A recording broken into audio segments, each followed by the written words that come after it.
muscle cells are triggered on and off over and over again. It's never static, even when sitting. And because that's what I do every day, when I sit like this, I feel, because I know it, I can feel it. Like things I didn't used to feel, but ever since I know it, I can feel it better. Yeah, because you're looking closely. Good. So how come it helps me to be free of suffering? That's what's coming. I know it's impermanent, okay, so... Yeah, but it's not knowing, it's seeing. I see. No, experiencing. No, I feel it. That's what was my question. I feel that it's impermanent, like it's to have more patience. Right. So, like, if we applied that to these flowers, I mean, we know they're impermanent. Yeah. I mean, intellectually. Yeah. Okay. Does that help us any way when we're relating to those flowers? Probably not. But I mean, anyway, if we thought about it. I see my body. I cannot see that. Yeah, but if you have that shamatha mind, you can experientially realize this is flowing through that meditation practice. When you apply that. So my body can see. No. Your body, your mind, not your eyes, your mind. But if I investigate my body with my mind, and I can see that my body is changing minute after minute. Right. It doesn't mean that the flower changing. Well, that's why we direct that attention to the flowers and we come to the same experience with the mind, not visual. I mean, visually, your body doesn't look like it's changing, but mentally, you know the body's changing, don't you? So visually, of course, it doesn't look like the flowers are changing, but if you apply that same practice to the external object, you will see mentally that this is changing moment by moment. If we put it at the window in 1 month, it will look different. Yeah. So, and why is that helpful? We're going to come to that very shortly. But before that, I need to give some background, and then we'll get to that. So the body is a symbol for everything? Yeah. So that's why we start with the body, and then we do the same investigation with feelings, then the mind, and then phenomena. So we turn our attention to all of these things to come to see the same insight. But let's back up a little bit. May I ask? Let's say I don't understand it, but there is a certain rhythm, circulate, like the things that are changing have rules. Like you Have rules. Like who made up those rules? Like atoms go around the nucleus in a certain way, and the heartbeat, it beats like. Right. So there's and. So it's changing. Correct. But it's not changing totally. Like it's under a certain rule, under a certain. Right. So the change is not changing. So there's some pattern to the change, okay, and then? So it's not changing. Well, you said there's a pattern to the change, so it's changing. We're not talking about whether the pattern changes, we're talking about the object. The object is changing. It may be changing in a rhythmic way. It's okay. Some objects change in a rhythmic way and some change in an arrhythmic way. So what? It may be helpful to notice that. I mean, if you notice that, that may be beneficial in some way, but they're both changing. Whether it's in an arrhythmic or rhythmic way, it's change. It's a constant, it's not changing. It's not changing? No, because it's... No? It's the same again and again and again. It is? That flower's the same again and again and again. No. It's not. It's fucked up. No, but it's under rules that are not changing. Like it's going to get to die. Like. Right. Then it's changing if it's dying, no? Yeah. We go through cycles of birth, aging, death, aging, death. Sure, okay. So that's not changing.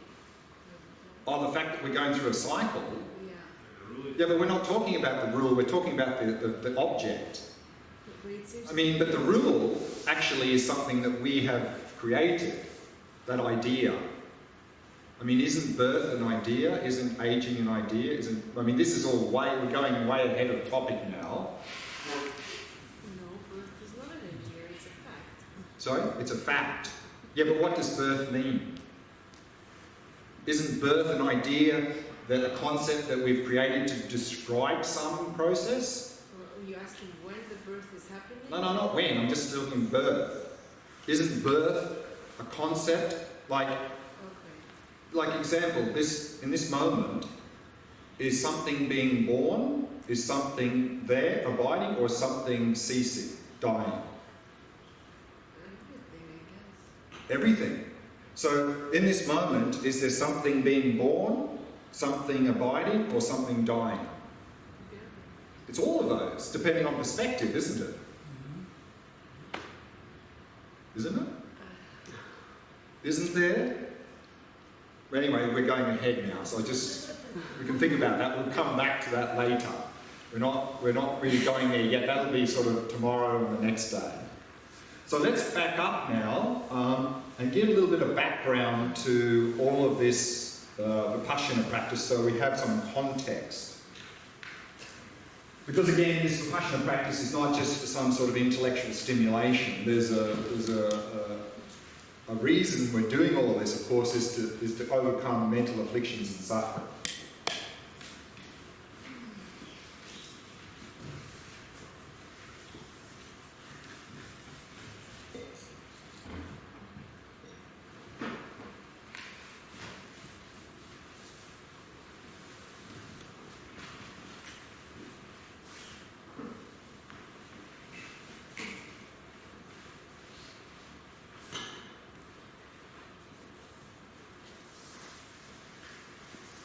And so we have to go right back to the very first teaching that the Buddha gave, the Four Noble Truths. And to understand the Four Noble Truths, often we have an analogy that's given to explain. And the analogy that's often given is the analogy of a physical illness. And so generally, if we think we might be sick, we would go to the doctor. And what would be the first thing the doctor would do? Breathe. Diagnosis. For us. Diagnosis, yeah. Make a diagnosis. And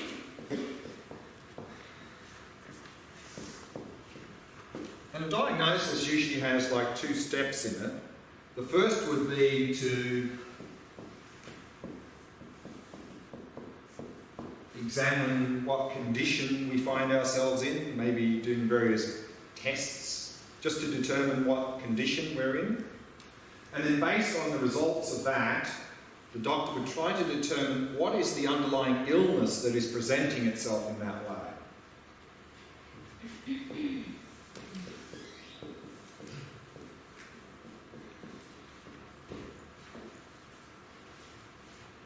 And we're using the analogy of a curable illness. So, what comes after diagnosis? Prognosis.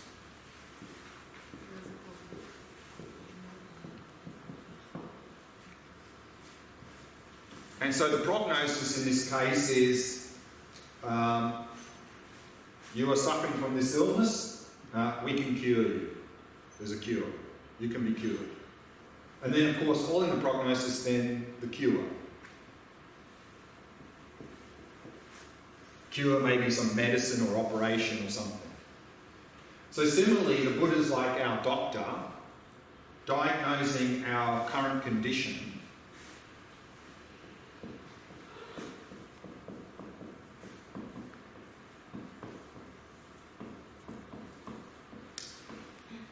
And his diagnosis was that we're stuck in this state of dukkha, which most often is translated as suffering. But remember we saw there the other day that this can create a lot of confusion because there are many terms in Sanskrit where there is no word the same meaning in English. And so often we see dukkha translated as suffering. And so based on that, we often hear people say things like, according to Buddhism, all life is suffering. And then when we hear that, we go, well, that doesn't sound right. Sometimes things are not too bad, sometimes I'm having a pretty good time, actually. So I think that Buddha guy got it completely wrong. But of course, for us, the word suffering tends to imply usually some sort of unpleasant, painful, physical or mental experience. And the Buddha never said that our whole life is just unpleasant, painful experiences. He said that our condition is dukkha. And what we saw there the other day was that that includes not only our unpleasant experiences, but also our pleasant experiences, but underlying both of those, this all-pervasive dukkha, that we're stuck in this condition where there's always a potential for suffering to arise in our life. That's the deepest understanding of dukkha, the condition we find ourselves in. So to avoid this confusion of translating dukkha as suffering, some translators translate that as something like unsatisfactory, that the human condition is unsatisfactory. That can sort of work, because certainly the human condition is unsatisfactory in terms of our unpleasant experiences because we don't want them. But you could even say that our human condition is unsatisfactory in terms of our pleasant experiences because they're temporary, they're transient, they're unreliable, they never last. But at the deepest level, the human condition is unsatisfactory because there's always a potential for suffering to arise in our life. It's always there. Why are we stuck in this condition of dukkha? What's the underlying cause? That's the second noble truth.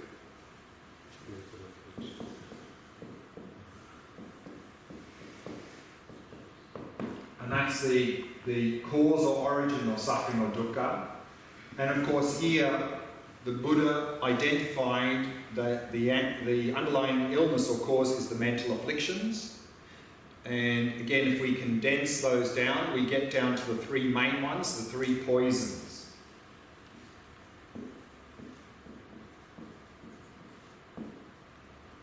So remember, we saw the three poisons there was ignorance, attachment and aversion.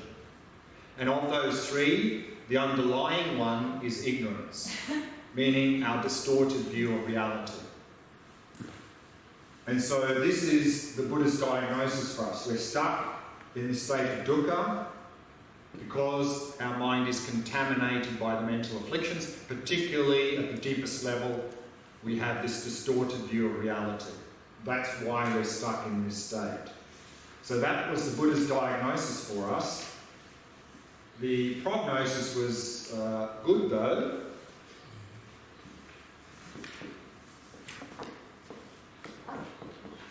The prognosis is that we can cure ourselves, we can achieve a healthy state, and that is the third noble truth, cessation.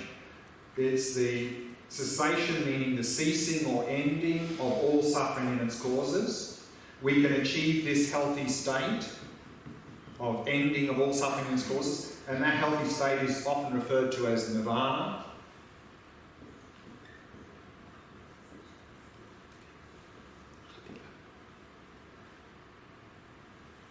And what's the cure? How do we achieve that healthy state? 10 days of retreat. The fourth noble truth, the truth of the path leading to the cessation of suffering. And so normally when this is presented here, the standard presentation is this noble eightfold path. And if we look at those 8 practices, we can condense those down to these, we've mentioned a couple of times now, these 3 higher trainings: ethics, concentration, wisdom. Or ethics, Shamatha, Vipashyana.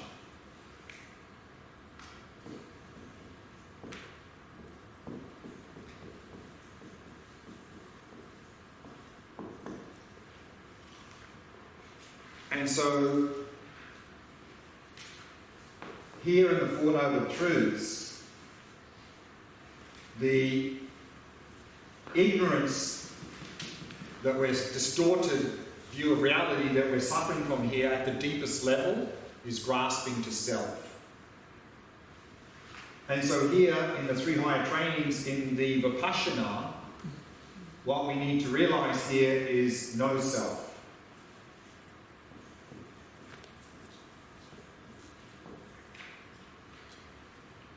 So if we can realize there's no self, we can overcome mental afflictions, suffering, and achieve nirvana. So this is the Four Noble Truths, and this is the foundation of all Buddhist traditions. Any questions there? Regarding three poisons, the ignorance. As I understand, we have like a false sense of self, and things we conceive that things are not changing, but there is a reason that these things are there. Like, there is a biological advantage to divide the world to a cup, flower, and an order, like a birth and death. Of course, we couldn't function. But so why it causes us the suffering? Like without it, also we will have a suffering. There is no way we can. But didn't you just say there's a reason for us to divide? Yes. So we're dividing. What do you mean? You said we divided into cup, flower, and so forth. Yes. Yeah? So we're dividing it, Yes. the world. Yeah? Does it look like that? No. Ah. Without it, we will not. Maybe that's a distorted view. We're dividing it, but it doesn't look like that, and we're behaving as if we're not dividing it. But without it, we won't be able to make sense out of it. Correct. So, yes, we need to divide and understand we're dividing it. But the problem is we divide it because we couldn't function otherwise. But the problem is we don't realise we're doing that. That's the problem. I think this is the reality. We think that it's already divided. This is the problem. But this is way ahead of this. This is coming into emptiness territory, where we're not there yet. That'll be tomorrow. Okay, but why is it a problem? We're going to look at that tomorrow, in detail. Why is it a problem? We're going to look at that in much detail tomorrow. So we're jumping ahead there. But that's a good question. I think that the reason it's like that biologically is because biologically we have the only goal biology has is for us to bring children. So it has no motivation for us to survive and procreate. Yeah, it has no motivation for us to not suffer. So for example, if biologically we love our mother because that makes us have better genes because then our brother will survive, it has no motivation for us to know that biological motivation. It has only an advantage for us to feel that. So that's why biological necessities are not the same as Makes sense. having motivation to not suffer. In fact, on the very point, I think I mentioned earlier maybe, there's this cognitive scientist, Donald Hoffman, and he was trying to prove this, that, in the process of evolution, it seems like things are getting better and better, but he wanted to see whether or not, it would seem logical maybe, that in the process of evolution, we should get better and better at seeing reality as it is. It seems like that. It might be the case. But actually, he proved mathematically, used with some mathematicians, the exact opposite is the case. He proved that evolution drives knowing reality to extinction because it's of no benefit in survival and procreation. Is his name? Donald Hoffman. And he's got a book, The Case Against Reality. So that's exactly my point. If we Sorry? That's exactly my point. It has absolutely no advantage for survival. Yes, but we want to be free of suffering. Yeah, you don't want So evolution is in no way helping us to overcome suffering. Do you want to bring children or do you want to be happy? No, I mean, what what's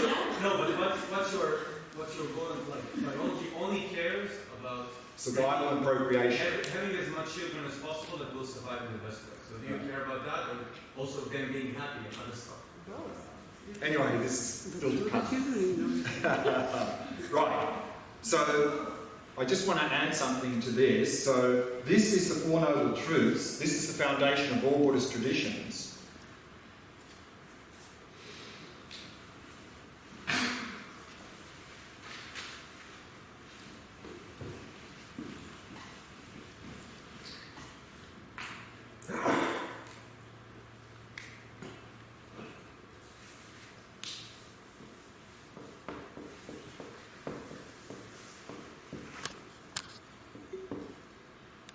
But of course, the Buddha taught many other things as well. And we can talk about three what's called turnings of the teachings, of the wheels of teaching. And the first one, of course, is his Four Noble Truths.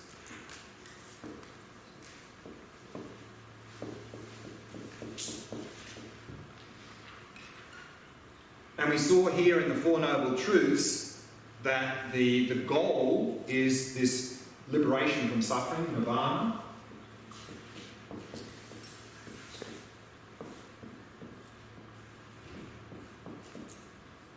And to achieve that goal, we need to come to this insight into no self. And this is what forms the basis of the modern day Theravada traditions.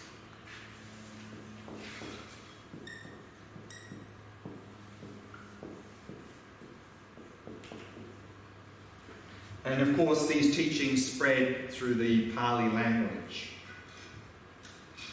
And so this is what we're really going to focus on primarily today. And then I'll talk about the other two turnings of the wheel this afternoon. And that'll be more what we're then, this idea of emptiness that we're going to start to look at a little bit later tomorrow.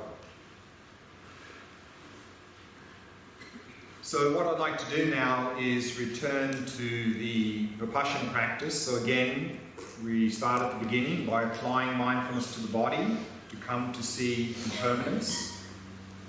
But this time, I won't guide the scan. You can do it yourself. So a couple of pieces of advice for that is I did a particular sequence. You don't have to do that sequence. You can do your own sequence. You can even start from the bottom and go up if you want. But whatever sequence you want to do, make sure you cover every area of the body. Don't miss out some area of the body. And also to do this at your own speed. And the general recommendation is that when you get to an area of the body and you start to notice some sensations, then move on to the next area. If you don't notice any sensations, stay there a little bit longer, and then eventually if you don't notice any, then move on. So don't just stay there for the rest of the session, but stay there a bit longer, and if you still don't pick up any sensations, then move on. And the other recommendation is, if you get to an area of the body where there is very strong sensation, also stay a little bit longer and just observe that, and then move on. So any questions? So again, just use whatever sequence you like, and if you get to the end of the body before the end of the session, then start again. And if you want, if you start from the top and you get to the bottom, then you can go back to the top and keep going like that, or the second time you can start from the bottom and go up, so that's okay. So again, just go at your own speed, and it's not like we have to finish the whole body in the session. If you are moving slowly, that's fine. We'll do whatever speed is appropriate. And you'll find that as you get into this practice, you'll be able to move a little bit more quickly, but whatever speed is don't go too fast, because then you won't really do the practice well. When you have strong sensations, stay a little bit longer, maybe another 30 seconds or a minute. Feels passing? No, just stay there a little bit longer and see if anything changes, and then move on. No, don't stay there until it changes, because again, you may stay there the whole session. Okay, so let's, Do you think there's a preference between doing like a very slow scan or stay at one place and then go like to divide? Like Yeah. what you do? Yeah. What is best as a beginner is to section, do sections. But then once you start to, your focus improves, then it can be more like a flow. You can just flow. In fact, eventually you can just sort of the whole body, like a sort of MRI scan. You can just go. But of course now it's not so easy for us because we're not very well focused. So start sections, and then you may find that instead of sections, you're just sort of flowing down slowly parts, and then eventually you can flow the whole body in one go. But don't attempt that at the beginning. Okay, let's do the practice.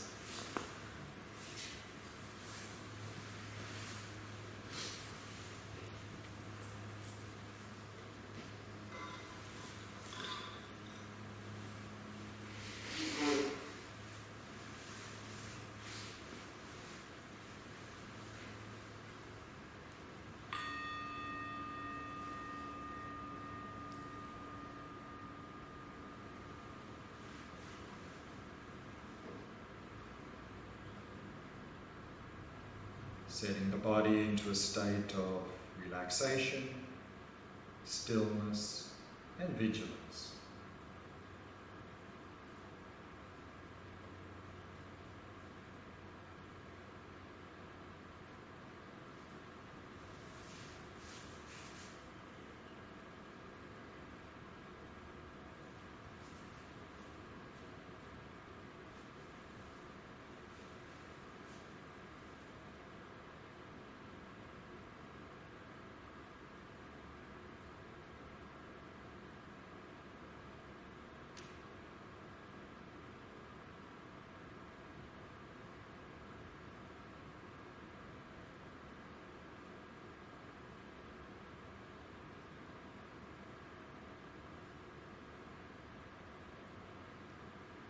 Allowing the entire body to become completely relaxed, completely at ease.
And allowing the mind to come to rest in the present moment.